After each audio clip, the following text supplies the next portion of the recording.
Hello friends, welcome to our YouTube channel study our life. तो friends, जैसे कि आप सभी जानते हैं कि एडुटेरिया का टेस्ट सीरीज स्टार्ट हुआ था, जो कि ऑफलाइन के माध्यम से करवाया जा रहा था। जो स्टार्ट हुआ था जिसमें आपको 10 प्रैक्टिस सेट दिए गए थे और ये वीकली टेस्ट था। हर संडे को आपको कंडक्ट कराया जाता था ऑफलाइन। ठीक है, इसके लिए जब आपका पटना सेंटर था और मुजफ्फरपुर सेंटर वगैरह दोनों जगह पे कंडक्ट करवाया गया था, तो उसी का टेस्ट 5 तक आपका हम अपलोड करवा चुके थे। आज टेस्ट नंबर जो है 6 करने वाले हैं, 6 नंबर सेट होने वाला है। तो होप सो कि आप सभी को जो है ये वीडियो पसंद आ रहा होगा और ये सेट आप लोगों को काफ़ी अच्छा लग रहा होगा। तो चलिए स्टार्ट करते हैं पहले प्रश्न की ओर। तो पहला प्रश्न है कि आपके पहला प्रश्न पूछा जा रहा है कि किसी राज्य में विधान परिषद का गठन एवं उसकी समाप्ति की जा सकती है। तो किसी भी राज्य में विधान परिषद का गठन या उसकी जो समाप्ति है ये की जा सकती है। पहला ऑप्शन कह रहा है कि लोकसभा द्वारा पूर्ण बहुमत से पारित प्रस्ताव द्वारा, ये नहीं होगा। दूसरा है संबंधित राज्य की विधानसभा द्वारा पूर्ण बहुमत से पारित प्रस्ताव एवं संसद से पारित विधि के द्वारा। आंसर आपका बी हो जाएगा। किसी राज्य में विधान परिषद का गठन एवं उसकी समाप्ति की जा सकती है। ये आर्टिकल 169 में आप देखेंगे, संबंधित राज्य की विधानसभा द्वारा पूर्ण बहुमत से पारित प्रस्ताव एवं संसद से पारित विधेयक के द्वारा, जो कि आपका कुल सदस्य का 2/3 से पारित होने के बाद जो है इसे समाप्ति की जा सकती है। तो आंसर बी जो है वो बिल्कुल करेक्ट आंसर हो गया। इंग्लिश का क्वेश्चन ये आपके सामने रहा। इंग्लिश का क्वेश्चन आप लोग देख लीजिएगा। वैसे तो हम सामने आप लोगों को फ्लैश कर ही देते हैं इंग्लिश का भी क्वेश्चन, जो लोगों को आंसर तो सेम ही है। निम्न में से किस राज्य में राज्यसभा सीट की संख्या समान नहीं है? तो राज्यसभा सीट की संख्या की अगर बात किया जाए फ्रेंड्स, तो महाराष्ट्र में आपका 19 है राज्यसभा सीट की संख्या, गुजरात में 11 है, आंध्र प्रदेश में 11 है, मध्य प्रदेश में 11 है। तो आंसर आपका एक हो जाएगा महाराष्ट्र। महाराष्ट्र राज्य में सीटों की संख्या समान नहीं है। आगे है क्वेश्चन नंबर 3, संसदीय प्रणाली में लेम डक सत्र से तात्पर्य है। संसदीय प्रणाली में लेम डक सत्र से जो तात्पर्य है ये है कि नई लोकसभा गठन के पूर्व एवं वर्तमान लोकसभा के अंतिम सत्र से, यानी कि जो नई लोकसभा होगा उसके गठन से पहले और पुरानी लोकसभा के समाप्ति का जो अंतिम सत्र होगा उस दोनों के बीच के समय को जो है वो लेम डक सत्र कहते हैं। क्या कहते हैं? लेम डक सत्र कहा जाता है। आगे आता है 4 नंबर क्वेश्चन, बिहार पंचायती राज अधिनियम 2006 के अंतर्गत 2 ग्राम सभा की बैठक के बीच अधिकतम अवधि का अंतर कितना होना चाहिए? तो बिहार पंचायती राज अधिनियम 2006 के अंतर्गत यह रूल बनाया गया था कि ग्राम सभा की बैठक का बीच जो अधिकतम अंतर होना चाहिए वो 3 माह का होना चाहिए। कितने? 3 माह का होना चाहिए। ऑप्शन नंबर बी बिल्कुल करेक्ट आंसर है। आगे क्वेश्चन देखते हैं, क्वेश्चन नंबर 5 को, किस अधिनियम के अंतर्गत केंद्रीय बजट को राज्य बजट से अलग किया गया था? तो अधिनियम आपका हो जाएगा, अधिनियम जो है आपका ये भारत शासन अधिनियम 1919 के अधिनियम के तहत केंद्रीय बजट को राज्य बजट से अलग किया गया था, भारत शासन अधिनियम 1919 के तहत। क्वेश्चन नंबर 6 कह रहा है कि भारतीय संविधान में तथार्थ न्यायाधीश की नियुक्ति का प्रावधान है। In the Constitution of India, there is a provisions for the appointment of ad hoc judge। तो इसमें से आपका हो जाएगा आंसर सुप्रीम कोर्ट, यानी कि सर्वोच्च न्यायालय जो है, सर्वोच्च न्यायालय में भारतीय संविधान में तथार्थ न्यायाधीश की नियुक्ति का प्रावधान है। क्वेश्चन नंबर 7 कह रहा है कि संविधान के किस अनुच्छेद के तहत संसद द्वारा किसी राज्य को अनुदान उपलब्ध कराया जाता है? तो संसद के द्वारा किसी राज्य को जो सब्सिडी जिसको बोलते हैं या फिर अनुदान, ये उपलब्ध कराया जाता है आर्टिकल 275 के तहत। अनुच्छेद 275 में यह दिया गया है कि संसद के द्वारा किसी राज्य को अनुदान उपलब्ध कराया जाता है, आर्टिकल 275। ऑप्शन नंबर आपका जो है, तो आर्टिकल 275 आपका आंसर करेक्ट हो गया। आगे क्वेश्चन क्या कह रहा है कि निम्न में से कौन सा संविधान संशोधन अधिनियम वस्तु एवं सेवा कर से संबंधित है? वस्तु एवं सेवा कर यानी जीएसटी की बात कर रहा है। तो जीएसटी से संबंधित आपका 101वां संविधान संशोधन 2016 है। 101वां संविधान संशोधन 2016 का संबंध जीएसटी से है, यानी कि वस्तु एवं सेवा कर से संबंधित है। क्वेश्चन नंबर 9 देखिएगा, विधि का शासन संबंधित प्रावधान किस देश के संविधान से लिया गया है? तो विधि का शासन संबंधित प्रावधान जो है ये लिया गया है ब्रिटेन के संविधान से। कहाँ से? ब्रिटेन के संविधान से लिया गया है विधि का शासन। ऑप्शन नंबर ए बिल्कुल करेक्ट आंसर है। 10 नंबर प्रश्न है कि दिए गए विकल्प में कौन सी भाषा 8वीं अनुसूची में शामिल नहीं है? तो 8वीं अनुसूची में आपका सिंधी शामिल है, मराठी शामिल है, नेपाली शामिल है। इनमें से कोई ऐसा नहीं है जो नहीं शामिल है। सभी भाषाएं 8वीं अनुसूची में शामिल है। 8वीं अनुसूची आपका भाषा से संबंधित है ना। टोटल वर्तमान में कितने भाषा है? 22 भाषा को राज्य के दर्जा प्राप्त है ना। अगला है कि विश्व जल संरक्षण दिवस प्रतिवर्ष कब मनाया जाता है? तो विश्व जल संरक्षण दिवस जो है प्रतिवर्ष 22 मार्च को मनाते हैं। 11 जुलाई को जनसंख्या दिवस मनाया जाता है। 5 जून को एनवायरनमेंट डे मनाते हैं। 24 जुलाई को पंचायती राज दिवस मनाया जाता है। 22 मार्च को विश्व जल संरक्षण दिवस के रूप में हम लोग मनाते हैं। तो ऑप्शन ए जो है वो बिल्कुल करेक्ट आंसर है। कांवर झील जो रामसर स्थल की सूची में सूचीबद्ध किया गया है, यह बिहार के किस जिले में स्थित है? तो कांवर झील इसे रामसर सूची में सूचीबद्ध किया गया है। वर्तमान में 75 रामसर स्थल है, जिसमें कि ये कांवर झील आपका बेगूसराय में है। कहाँ पे? बेगूसराय में। IUCN का मुख्यालय कहाँ स्थित है? तो IUCN का मुख्यालय स्विट्जरलैंड में है। कहाँ पे है? स्विट्जरलैंड में। IUCN जो है ये रेड डाटा बुक को जारी करता है। रेड डाटा बुक कहने का मतलब कि जो भी जीव जंतु विलुप्त होते हैं या फिर संकटग्रस्त होते हैं, सबको इस सूची में रखा जाता है और उसे विशेष संरक्षण प्रदान किया जाता है ना। अगला प्रश्न आता है 14 नंबर, किस बायोम में सबसे कम तापांतर पाया जाता है? किस बायोम में, यानी कि which biome has the lowest temperature range? तो इसका आंसर हो जाएगा सदाबहार वन बायोम में। सदाबहार वन बायोम में सबसे कम तापांतर पाया जाता है और यहाँ पे देखेंगे कि बहुत ज़्यादा वर्षा वगैरह भी होती है। क्वेश्चन नंबर 15 है, भारत के अधिकांश वन्यजीव संरक्षित क्षेत्र घिरे हुए हैं। तो भारत के अधिकांश वन्यजीव संरक्षित क्षेत्र जो है ये मानव बस्तियों से घिरे हुए हैं, मानवीय बस्तियों से घिरे हुए हैं। ह्यूमन सेटलमेंट के कारण जो है चारों तरफ से ये घिरे हुए हैं अधिकांश वन्यजीव संरक्षित क्षेत्र। क्वेश्चन नंबर 16 कह रहा है कि मिष्टी योजना जो हाल ही में शुरू किया गया, इसका संबंध किससे है? तो मिष्टी योजना का संबंध आपका मैंग्रोव वन से है। मिष्टी का फुल फॉर्म हम आपको करंट अफेयर में बताए भी थे। आप लोग कमेंट करके बताइएगा कि मिष्टी का फुल फॉर्म क्या है। अगर फुल फॉर्म जानते होंगे तो तुरंत आप लोग टिक कर लीजिएगा। तो इसका संबंध आपको मैंग्रोव वन से है, इसीलिए इसमें से कोई नहीं होगा आंसर। क्वेश्चन नंबर 17 कह रहा है कि हाल ही में आयोजित संयुक्त सैन्य अभ्यास अजय वॉरियर 2023 किन देशों से संबंधित है? तो अजय वॉरियर जो हुआ युद्धाभ्यास, ये आपका भारत और ब्रिटेन के बीच अजय वॉरियर भारत और ब्रिटेन के बीच हुआ है, ठीक है। और 7वां संस्करण आपका यूके में याद रखिएगा। अगला प्रश्न है 18 नंबर, किस राज्य ने भारत की पहली हरित ऊर्जा आधारित सौर पैनल बनाने की घोषणा की है? तो पहली हरित ऊर्जा आधारित सौर पैनल बनाने की जो घोषणा की है वो किया है उत्तराखंड राज्य ने। किसने? उत्तराखंड राज्य ने पहली हरित ऊर्जा आधारित सौर पैनल बनाने की घोषणा की है। आगे आता है 19 नंबर प्रश्न। 19 नंबर प्रश्न आपको यहाँ पे दिया है, सूची 1 को सूची 2 से मिलाना है। एक तरफ महोत्सव या त्यौहार है, दूसरी तरफ स्थल दिया हुआ है। काला घोड़ा कला महोत्सव मुंबई सही है। गंगा सागर मेला पश्चिम बंगाल सही है। सरहुल महोत्सव झारखंड सही है। विज्ञान साहित्य महोत्सव भोपाल सही है। PQRS आपका सामने सामने सही है, इसलिए आंसर ए हो जाएगा। क्वेश्चन नंबर 20 क्या कह रहा है कि संयुक्त राष्ट्र तथा विश्व स्वास्थ्य संगठन द्वारा किस तिथि को महामारी की तैयारी का अंतर्राष्ट्रीय दिवस मनाने की घोषणा की गई? तो महामारी की तैयारी मनाने की घोषणा की गई, ये किया गया है आपका 21 फरवरी को। 21 फरवरी को WHO और संयुक्त राष्ट्र दोनों के द्वारा मिलकर महामारी की तैयारी का अंतर्राष्ट्रीय दिवस मनाने की घोषणा की गई।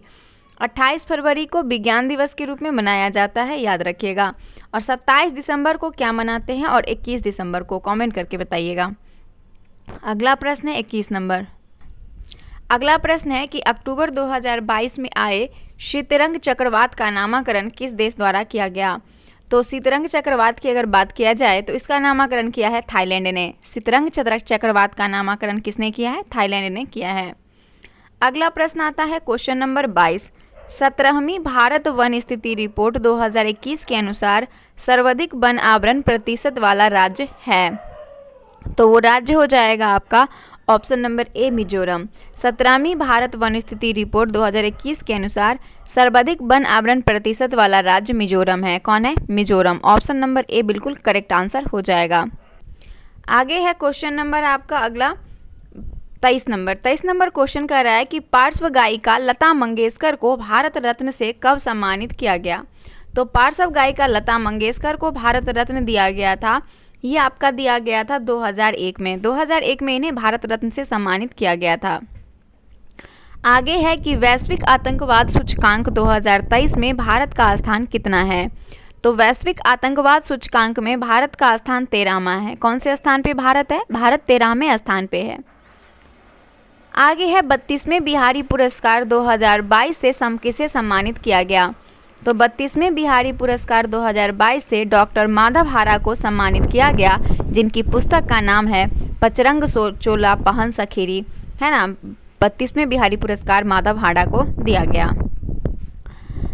उसके बाद है कि निम्नलिखित में किसे चिकित्सा के क्षेत्र में नोबेल पुरस्कार 2022 से सम्मानित किया गया? चिकित्सा के क्षेत्र में तो ये स्वाति पाबो को दिया गया है चिकित्सा के क्षेत्र का नोबेल पुरस्कार 2022 में, स्वाति पाबो। क्वेश्चन आता है आपका 27। G7 शिखर सम्मेलन 2024 का आयोजन कहाँ किया जाएगा? तो G7 शिखर सम्मेलन 2024 का आयोजन जो किया जाएगा ये आपका किया जाएगा इटली में। G7 शिखर सम्मेलन 2024 का आयोजन किया जाएगा इटली में। आगे क्वेश्चन आता है, अच्छा G7 आया है तो यहाँ से एक और क्वेश्चन जान जाइए कि G7 में जो देश शामिल है वो 7 शामिल है, और कौन कौन देश है? 7 कहते हैं, तो कौन कौन है वो देख लीजिए। 7 नहीं है, मतलब G7 जो होता है वो दुनिया का 7 सबसे विकसित अर्थव्यवस्था वाले देश का ये समूह होता है ना। तो इसमें जो शामिल है आपका,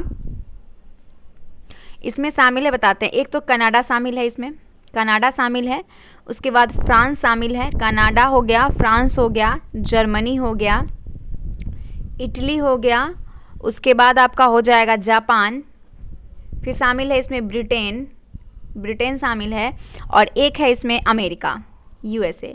यानी कि 7 देश जो है इसमें शामिल है। Canada France Germany, Italy, Japan, Britain और यूएसए, ये 7 देश शामिल है। अपना भारत इसमें शामिल नहीं है क्योंकि ये दुनिया के 7 सबसे बड़ी विकसित अर्थव्यवस्था वाले देशों का समूह है। तो 7 देश इसमें शामिल है। आगे है क्वेश्चन नंबर आपका 28 नंबर। 28 नंबर क्वेश्चन कह रहा है कि मार्च 2023 में अंतर्राष्ट्रीय योग महोत्सव का आयोजन कहाँ किया गया? तो अंतर्राष्ट्रीय योग महोत्सव क्या बात करा जाए तो 21 जून को मनाते हैं, और इसका जो आयोजन है ये किया गया है आपका यहाँ ऋषिकेश में 2023 में अंतर्राष्ट्रीय योग महोत्सव का आयोजन किया गया। नेक्स्ट प्रश्न आता है आपका 29 नंबर। अर्जेंटीना ने किस देश को हराकर 22वां फीफा विश्व कप 2022 जीता है? तो अर्जेंटीना ने जो है 22वां फीफा विश्व कप जीता है, ये हराया है आपको फ्रांस को हराकर अर्जेंटीना ने 22वां फीफा विश्व कप को जीता है। आगे है प्रौद्योगिकी हस्तांतरण योजना का संबंध किस राज्य से है?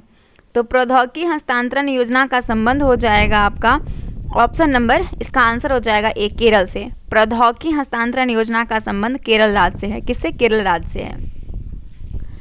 आगे है 31 नंबर प्रश्न कि कन्या शिक्षा परिवेश उत्सव अभियान निम्नलिखित में किसके द्वारा जारी किया गया?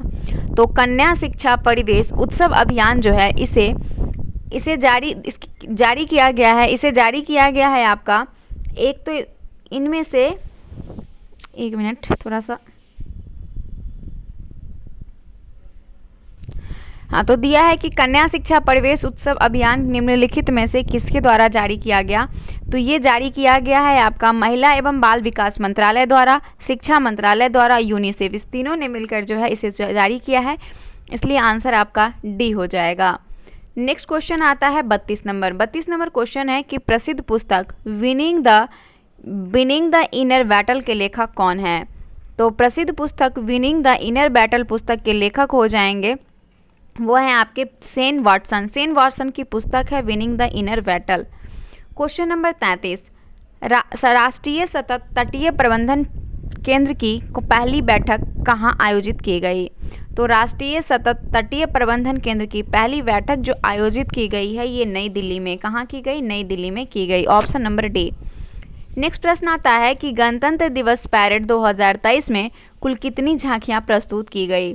तो गणतंत्र दिवस के पैरेड 2023 में जो झांकियां प्रस्तुत की गई थी वो झांकियां की संख्या आपकी 23 थी। कितने? 23 झांकियां को प्रस्तुत किया गया था और सर्वश्रेष्ठ झांकी का पुरस्कार उत्तराखंड के झांकी को दिया गया था। निम्नलिखित में किस मंत्रालय द्वारा काशी तमिल समागम का आयोजन किया गया? तो काशी तमिल समागम ये आपका वाराणसी में हुआ है और इसे जो है आयोजित किया गया है ये आपका शिक्षा मंत्रालय के द्वारा। किसके द्वारा? शिक्षा मंत्रालय के द्वारा। ऑप्शन नंबर ए बिल्कुल करेक्ट आंसर है। फुल ब्रूड रोग से मधुमक्खियों में होने वाली मौतों को रोकने के लिए दुनिया की पहली वैक्सीन के इस्तेमाल की मंजूरी किस देश द्वारा प्रदान की गई है? तो इस प्रश्न का आंसर हो जाएगा अमेरिका। फुल ब्रूड रोग से मधुमक्खी की जो मौत होती है उसको रोकने के लिए अमेरिका द्वारा पहली वैक्सीन इस्तेमाल को मंजूरी दे दिया गया है, अमेरिका के द्वारा। 37 नंबर प्रश्न है कि मई 2023 में किसे विश्व बैंक के अध्यक्ष के रूप में नियुक्त किया गया? तो अजय बंगा जो है इन्हें विश्व बैंक का अध्यक्ष बनाया गया है मई 2023 में। विश्व बैंक के नए अध्यक्ष बने हैं अजय बंगा। 38 नंबर प्रश्न है कि अक्टूबर 2022 में राष्ट्रपति ने राज्यसभा के लिए 4 सदस्यों को मनोनीत किया, निम्नलिखित में कौन शामिल नहीं है? तो इसमें आपका वीरेंद्र हेगड़े, केवी विजेंद्र प्रसाद, श्री कपिल कपूर और इलैया राजा। इसमें से जो शामिल नहीं है वो है श्री कपिल कपूर, बाकी सभी शामिल हैं। इसमें से के विजेंद्र प्रसाद जो हैं ये आपके फिल्म से संबंधित हैं।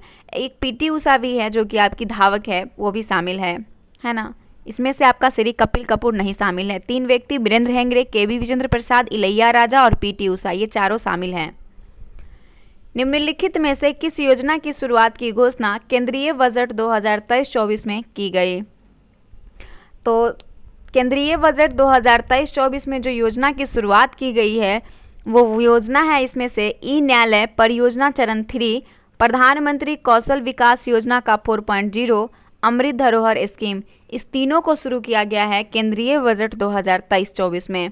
तो याद रखिएगा ई न्यायालय परियोजना चरण 3, प्रधानमंत्री कौशल विकास योजना 4.0 और अमृत धरोहर स्कीम, इस तीनों को शुरू किया गया है। 40 नंबर प्रश्न है कि आर्थिक समीक्षा 2022-23 के अनुसार 2023 से 2027 तक कितने पीएम श्री स्कूल का निर्माण किया जाएगा? तो 14,500। आर्थिक समीक्षा 2022-23 के अनुसार 2023 से लेकर 2027 में 14,500 पीएम श्री स्कूल का निर्माण किया जाएगा, 14,500। क्वेश्चन नंबर नेक्स्ट आता है आपका 41। निम्नलिखित में से सही विकल्प का चयन करें। सही विकल्प आपका है कि केलकर समिति का संबंध करों में सुधार के लिए, एल.के. झा समिति प्रत्यक्ष कर, सुखमय चक्रवर्ती समिति मौद्रिक प्रणाली पर पुनर्विचार। सभी आपका जो है विकल्प सही है, आंसर डी हो जाएगा। सभी विकल्प आपका सही है। 40 नंबर देखिएगा कि वर्तमान में राष्ट्रीय आय की गणना हेतु किस आधार वर्ष का प्रयोग किया जा रहा है? तो राष्ट्रीय गणना हेतु जो है वो आधार वर्ष का प्रयोग हर बार किया जाता है, तभी तो नेशनल इनकम निकलता है। तो इसलिए और इस बार जो है आपका आधार वर्ष वो लिया गया है 2011-12 को।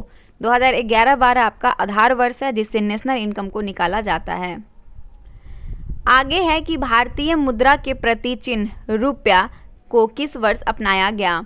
तो भारतीय चिन्ह रुपया का जो साइन है वो आपका इस तरीके से होता है और इसे जो है अपनाया गया था 2010 में। कब अपनाया गया था? 2010 में। और ये क्वेश्चन आपका एग्जाम में पूछा गया है। क्वेश्चन नंबर 44 देखिएगा, निम्नलिखित में कौन अल्प विकसित अर्थव्यवस्था की विशेषता है?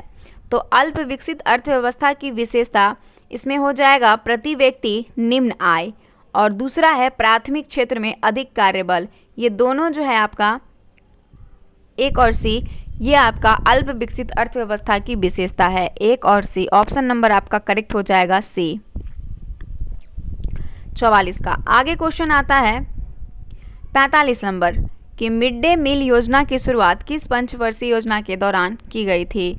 तो मिड डे मील योजना की अगर बात किया जाए तो मिड डे मील योजना की शुरुआत हुई थी 1995 में, और 1992 से 1997 तक जो पंचवर्षीय योजना रहा था वो आपका 8वीं पंचवर्षीय योजना थी। तो उसी में आपका ये शुरू हुआ था, इसलिए आंसर आपका 8वीं पंचवर्षीय योजना हो जाएगा। मिड डे मील, मध्याह्न भोजन। आगे है कि निम्नलिखित में कौन सा कथन सही है। गांधी जी ने कांग्रेस की अध्यक्षता 2 बार की, नहीं 1 बार किए थे, ये गलत है। बिहार में कांग्रेस का अधिवेशन 1 बार हुआ, नहीं 2 बार हुआ था। कांग्रेस की प्रथम महिला अध्यक्ष सरोजनी नायडू थी, नहीं कांग्रेस की प्रथम भारतीय महिला सरोजनी नायडू थी, बाकी ये जो थी इनका एनी बेसेंट थे, तो ये भी गलत हो जाएगा। सबसे कम उम्र के कांग्रेस के अध्यक्ष अब्दुल कलाम आज़ाद थे, ये बिल्कुल सत्य है आपका।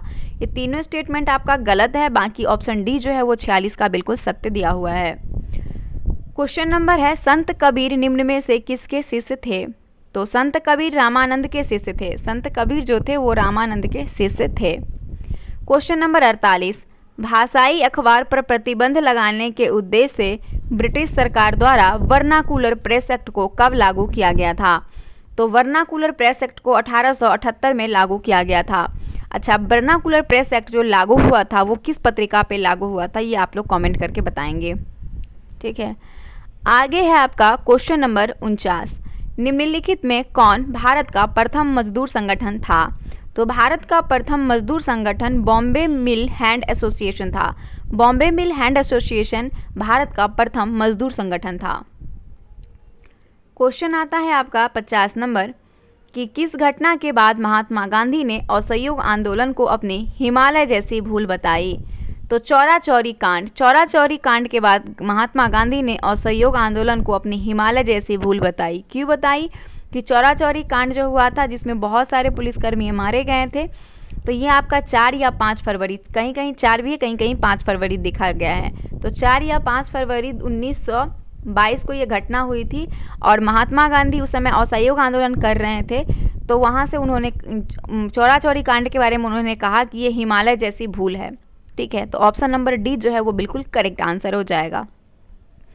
अलाउद्दीन खिलजी के रणथंभौर अभियान के दौरान बिहार किस शासक ने भाग लिया था। तो अलाउद्दीन खिलजी के रणथंभौर अभियान के दौरान बिहार के सक्र सिंह ने, बिहार के सक्र सिंह जो दरभंगा के शासक थे, इन्होंने भाग लिया था, सक्र सिंह। ऑप्शन नंबर ए बिल्कुल करेक्ट आंसर है।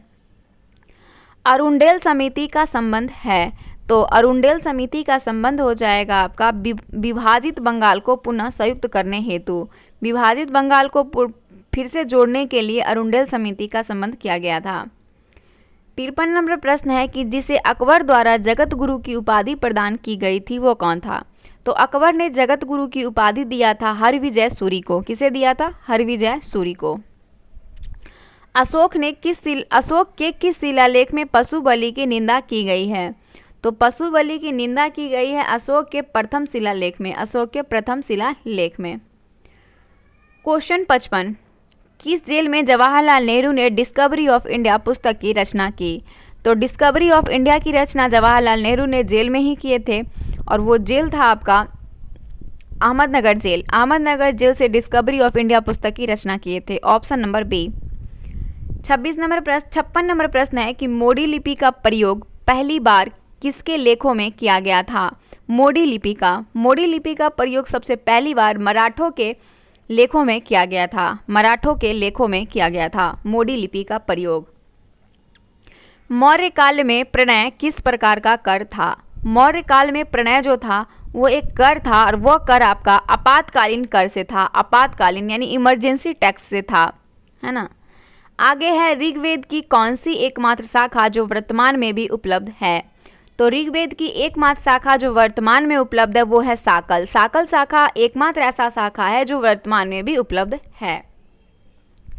वैशेषिक दर्शन के प्रवर्तक कौन थे। तो वैशेषिक दर्शन के प्रवर्तक की बात किया जाए तो वो कनाद थे। कौन है? कनाद। नेक्स्ट प्रश्न आता है अगला 60 नंबर, बिहार में किस वर्ष चंपारण कृषि कानून को पारित किया गया था। तो बिहार में चंपारण कृषि कानून को 1918 में पारित किया गया था, 1918 में। नेक्स्ट प्रश्न है कि वैसे पौधे जो पोषण के लिए सड़ी गली चीज़ों पर आश्रित रहते हैं वो क्या कहलाते हैं। तो जो सड़ी गली चीज़ों पर आश्रित रहते हैं उसे मृत जीवी कहते हैं। क्या कहते हैं? स्पायरोफाइटा, यानी कि मृत जीवी कहते हैं। केंद्रिका में पाया जाता है। केंद्रिका में क्या पाया जाता है? तो केंद्रिका में आपका पाया जाता है, एक तो प्रोटीन पाया जाता है, दूसरा आरएनए पाया जाता है और डीएनए पाया जाता है। ऑप्शन नंबर आपका करेक्ट हो जाएगा डी, 1, 3 और 4। केंद्रिका में प्रोटीन, आरएनए और डीएनए पाया जाता है। क्वेश्चन नंबर 63, निम्नलिखित में कौन प्रोटोजोआ जनित रोग नहीं है? ऑप्शन है मलेरिया, कालाजर, निंद्रा रोग, गलसुआ। तो प्रोटोजोआ जनित इसमें से रोग नहीं है, ये बताना है आपको। तो इसमें से आंसर हो जाएगा आपका डी, गलसुआ जो है ये प्रोटोजोआ जनित रोग नहीं है, जिसको मम्स बोलते हैं। ऑक्सी श्वसन के संबंध में निम्न में से कौन सा कथन असत्य है? तो ऑक्सी श्वसन की बात किया जाए तो यह श्वसन ऑक्सीजन की उपस्थिति में होता है, बिल्कुल कथन आपका सत्य है। दूसरा है कि यह श्वसन में अवायवीय श्वसन की तुलना में कम मात्रा में ऊर्जा उत्पन्न होता है। इस प्रश्न का आंसर आपका बी ही हो जाएगा, यही कथन आपका गलत है। ठीक है, ज़्यादा होगा ऑक्सी श्वसन में जिसमें कि ऑक्सीजन उपस्थित हो, और अनाक्सी मतलब हो जाएगा जहाँ पे आपको ऑक्सीजन उपस्थित नहीं हो। नेक्स्ट प्रश्न है कि मानव शरीर में सबसे बड़ी अंतःस्रावी ग्रंथि निम्न में से कौन सी है? तो मानव शरीर की सबसे बड़ी अंतःस्रावी ग्रंथि थायराइड है। कौन है? थायराइड। ऑप्शन नंबर आपका बी जो है वो बिल्कुल करेक्ट आंसर है 65 का। 66 नंबर प्रश्न देखिएगा कि प्रकाश संश्लेषण रासायनिक अभिक्रिया होती है। तो ग्रेना में प्रकाश संश्लेषण रासायनिक अभिक्रिया ग्रेमा में होती है। कहाँ पे होती है? ग्रेना में। ऑप्शन नंबर आपका ए जो है वो बिल्कुल करेक्ट आंसर है। 67 नंबर प्रश्न आता है, कहता है कि वह लक्षण जिन पर 5 जगत का वर्गीकरण आधारित है। तो 5 जगत का वर्गीकरण आधारित है, वो है कोशिका भित्ति, कोशिका केंद्रक झिल्ली और पोषण विधि। ऑप्शन नंबर बी, कोशिका भित्ति, केंद्रक झिल्ली और पोषण की विधि, यह लक्षण 5 जगत वर्गीकरण पर आधारित था। क्वेश्चन नंबर 68 है कि पौधे की आयु की गणना किस ऊतक के वार्षिक वलयों की संख्या को गिनकर किया जाता है? तो पौधे की गणना हम लोग वार्षिक वलय को गिनकर ही करते हैं, लेकिन आपसे क्वेश्चन थोड़ा सा डिफरेंट पूछा गया है कि किस ऊतक के वार्षिक वलय की संख्या को गिनकर किया जाता है। तो आंसर हो जाएगा आपका जाइलम ऊतक को। जाइलम ऊतक को गिन के जो है इसका संख्या को गिनकर पौधे की आयु की गणना की जाती है। फ्लोएम ऊतक की बात करें, जिससे फूड जो है पौधे को फूड की जो क्रिया होती है वो फ्लोएम के द्वारा होता है, और जाइलम से जल की प्रक्रिया होती है। ठीक है, आगे है क्वेश्चन नंबर आपका 69 कि निम्न में से कौन संवहनी क्रिप्टोगेम्स यानी कि अपुष्पी पादप है? क्रिप्टोगेम्स यानी अपुष्पी पादप है, तो इसका आंसर हो जाएगा आपका टेरिडोफाइटा। टेरिडोफाइटा आपका क्रिप्टोगेमस यानी कि अपुष्पी पादप है। पेयजल में फ्लोराइड की मात्रा अधिक होने के कारण किससे संबंधित रोग होगा? अगर पेयजल में फ्लोराइड की मात्रा ज़्यादा हो जाती है तो इससे हड्डी संबंधित रोग होगा। कौन सी रोग होगी? हड्डी संबंधित रोग होगा फ्लोराइड की मात्रा ज़्यादा होने से। क्वेश्चन नंबर आता है आपका 71, प्लूटोनियम न्यूक्लियोटाइड 94 प्लूटोनियम 242 के नाभिक में न्यूट्रॉन की संख्या होती है। तो दोनों को ऐड कीजिएगा, दोनों को माइनस कीजिएगा तो आंसर आ जाएगा आपका, इसमें से आपका सी आंसर आ जाएगा, सी 148 हो जाएगा। हाँ, प्लूटोनियम न्यूक्लियोटाइड में न्यूट्रॉन की संख्या पूछा गया है, तो इसमें से इसको आपको माइनस करना होता है, आंसर 148 आएगा। आगे है कि स्थिर ताप पर गैस के निश्चित द्रव्यमान का आयतन कम करने पर दाब क्या होगा?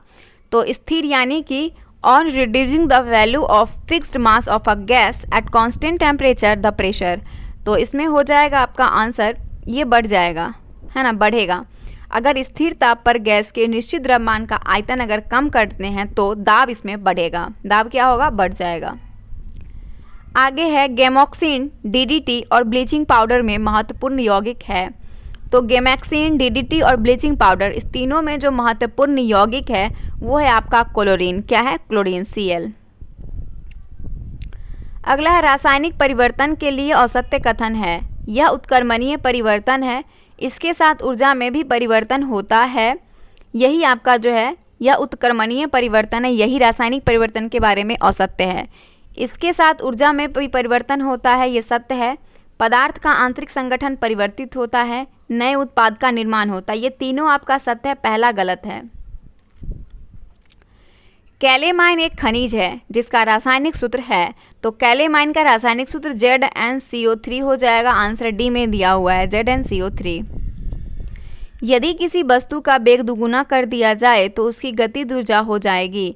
तो किसी वस्तु के वेग को अगर दुगुना कर देते हैं तो काइनेटिक एनर्जी का फॉर्मूला क्या होता है, 1/2 mv² होता है। तो अगर वेग ही दुगुना कर दिया जाए, वेग को अगर दुगुना कर दिया जाए तो उसकी जो गतिज ऊर्जा हो जाएगी वो हो जाएगी 4 गुनी। क्या हो जाएगा, 4 गुनी हो जाएगी।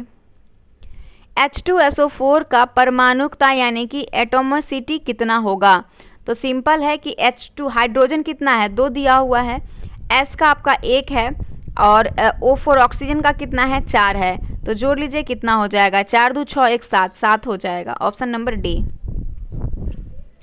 क्वेश्चन नंबर है, पृथ्वी पर किसी वस्तु का पलायन वेग चंद्रमा पर उस वस्तु के पलायन वेग से होगा। तो पृथ्वी पर किसी वस्तु का पलायन वेग चंद्रमा पर उस वस्तु के पलायन वेग से जो होगा वो हो जाएगा आपका अधिक। क्या हो जाएगा, अधिक हो जाएगा, पलायन वेग से अधिक होगा। सौर सेल, क्वेश्चन है सौर सेल बनने के लिए कौन सा पदार्थ उपयोग किया जाता है। तो सौर सेल बनने के लिए जो पदार्थ उपयोग किया जाता है वो हो जाएगा आपका सिलिकॉन का प्रयोग किया जाता है। और जो सौर सेल होता है वो आपका अर्धचालक होता है। ठीक है, ऑप्शन नंबर डी बिल्कुल करेक्ट आंसर है। प्रतिध्वनि सुनाई देती है, प्रतिध्वनि जो है वो सुनाई देगी आपको, कब सुनाई देगी, जब ध्वनि तरंगों के प्रावर्तन के कारण, ध्वनि तरंगों के प्रावर्तन के कारण ही प्रतिध्वनि हमें सुनाई देती है। सह्याद्री के नाम से निम्नलिखित में कौन जाना जाता है। तो सह्याद्री के नाम से पश्चिमी घाट को जानते हैं, पश्चिमी घाट को सह्याद्री के नाम से जाना जाता है, वेस्टर्न घाट्स को। भारत और नेपाल के मध्य कौन सी नदी सीमा बनाती है। तो भारत और नेपाल के मध्य काली नदी जो है वो सीमा बनाती है, काली नदी। आगे है, भारत के उत्तरी मैदान में शीतकाल में वर्षा किस कारण से होती है। तो भारत के उत्तरी मैदान में शीतकाल में जो वर्षा होती है उसका कारण है पश्चिमी विक्षोभ। क्या है, पश्चिमी विक्षोभ के कारण। अब यहाँ 84 में आपको वन वनस्पति है और दूसरा तरफ क्षेत्र दिया हुआ, इसे आपको मैच करना है। तो सबसे पहले उष्णकटिबंधीय वन की अगर बात किया जाए, उष्णकटिबंधीय वन, तो ये आपका हो जाएगा साइलेंट वैली। साइलेंट वैली कहाँ पे है, केरल में, है ना। अल्पाइन वन की बात करें तो अरुणाचल प्रदेश हो जाएगा। पतझड़ वन की बात किया जाए हिमाचल प्रदेश, और शंकु वृक्ष की बात करें तो राजस्थान। आंसर आपका बी हो जाएगा 3 2 4 1। अब है कि कोरबा कोयला क्षेत्र किस राज्य में स्थित है। तो कोरबा कोयला क्षेत्र जो है यह आपका स्थित है कहाँ पे, तो ये है छत्तीसगढ़ में। कोरबा कोयला क्षेत्र आपका छत्तीसगढ़ राज्य में है। निम्नलिखित में कौन जीवाश्म ईंधन नहीं है। कोयला, पेट्रोल, डीजल सभी आपका जीवाश्म ईंधन है, लकड़ी नहीं है, लकड़ी आपका जीवाश्म ईंधन नहीं है। क्वेश्चन नंबर डी आंसर हो जाएगा 86 का। अब आते हैं 87, शून्य अंश अक्षांश तथा शून्य अक्ष देशांतर मिलते हैं। तो ये दोनों जो है आपके मिल जाएंगे, शून्य अक्ष अक्षांश और शून्य अंश देशांतर, ये दोनों अटलांटिक महासागर में मिलते हैं। कहाँ पे, अटलांटिक महासागर में। ऑप्शन नंबर आपका ए जो है वो बिल्कुल करेक्ट आंसर है। अगुलहास जलधारा किस महासागर में प्रवाहित होने वाली जलधारा है। तो अगुलहास जलधारा जो है ये हिंद महासागर में प्रवाहित होने वाली जलधारा है, अगुलहास हिंद महासागर में। हैली नामक धूमकेतु का परिक्रमण काल है। तो हैली नामक धूमकेतु का परिक्रमण काल 76 ईयर है, जो कि अब आपका नेक्स्ट टाइम कब दिखेगा, तो नेक्स्ट टाइम आपका दिखने वाला है 2061 में, है ना। विश्व ग्लोब के निर्माता थे। तो विश्व ग्लोब के निर्माता है मार्टी बैहम। मार्टी बैहम जो है वो विश्व ग्लोब के निर्माता हैं। चर्चित पुस्तक अर्थशास्त्री गांधी में लेखक कौन है। तो अर्थशास्त्री गांधी के जो लेखक हैं वो हैं आपके जयतीर्थ राव। जयतीर्थ राव की पुस्तक है अर्थशास्त्री गांधी। क्वेश्चन नंबर आता है आपका 92 नंबर प्रश्न है कि 2011 के जनगणना के अनुसार भारत में पुरुष साक्षरता दर है। तो भारत में पुरुष साक्षरता दर 80.9% है, यानी कि 80.9% आपका भारत में पुरुष साक्षरता दर है। अच्छा, सबसे साक्षरता दर वाला राज्य पूछा जाए सबसे ज़्यादा तो केरल का है। कच्चे तेल का सर्वाधिक उत्पादन किस राज्य में होता है। तो कच्चे तेल का सर्वाधिक उत्पादन की बात किया जा रहा है तो ये आपका हो जाएगा राजस्थान में। कहाँ पे होता है, राजस्थान में होता है। केंद्रीय गंगा प्राधिकरण की स्थापना किस वर्ष की गई? तो केंद्रीय गंगा प्राधिकरण की स्थापना जो की गई थी ये 1985 में। कब की गई थी? 1985 में। निम्नलिखित में कौन खाद्य श्रृंखला का सही क्रम है? फूड चेन की बात करें तो फूड चेन में आपका श्रृंखला जो हो जाएगा, इसे देखते हैं तो इसका जो हो जाएगा, सबसे पहले आपका होगा घास। घास को कौन खाता है? कीट खाता है। कीट को कौन खाता है? मेढक खाता है। मेढक को सांप खाता है। सांप को गरुड़ खाता है। आंसर सी हो जाएगा। नेक्स्ट है कि आप मैथ्स और रीजनिंग के प्रश्न है, आंसर बता देते हैं, बाकी आप लोग बना लीजिएगा। इसमें 96 का आंसर 180 आ जाएगा। 5 के प्रथम 8 गुणजों का योगफल क्या होगा? तो 180 हो जाएगा। यहाँ पे आपको दिया है कि 7 नारंगी का क्रय मूल्य 6 नारंगियों के विक्रय मूल्य के बराबर है, तो लाभ प्रतिशत आपको बताना है। तो इसका लाभ प्रतिशत आपका निकल के आएगा 16.2/3। इस श्रृंखला में अगली संख्या आपको ज्ञात करनी है, तो इसका आंसर हो जाएगा ए 62। नेक्स्ट है 99 नंबर प्रश्न, और 99 नंबर प्रश्न का आंसर हो जाएगा आपका बी 154 वर्ग सेंटीमीटर। एंड 100 नंबर प्रश्न है और इसका आंसर हो जाएगा बी 8%। तो दोस्तों ये प्रैक्टिस सेट आपका जो 6 नंबर था इडुटेरिया का वो समाप्त हो चुका है। होप्सो कि आप सभी को हमारा वीडियो पसंद आया होगा। वीडियो पसंद आए तो लाइक कर दीजिएगा, चैनल पर नया है सब्सक्राइब कर दीजिएगा। और सेट नंबर 7 जो है वो कल आ जाएगा। डेली आपका एक करके जल्दी से इसे कंप्लीट करवाएंगे। और ज्ञान बिंदु का भी सेट आपका आज आने वाला है। जो आज वाला ज्ञान बिंदु का जो प्रैक्टिस सेट होगा वो आपका जो आप लोगों ने SDFSO का एग्ज़ाम दिया है उससे रिलेटेड क्वेश्चन आपको देखने को मिलेगा। तो चलिए इसको हम यहीं पे एंड करते हैं। जय हिंद, जय भारत।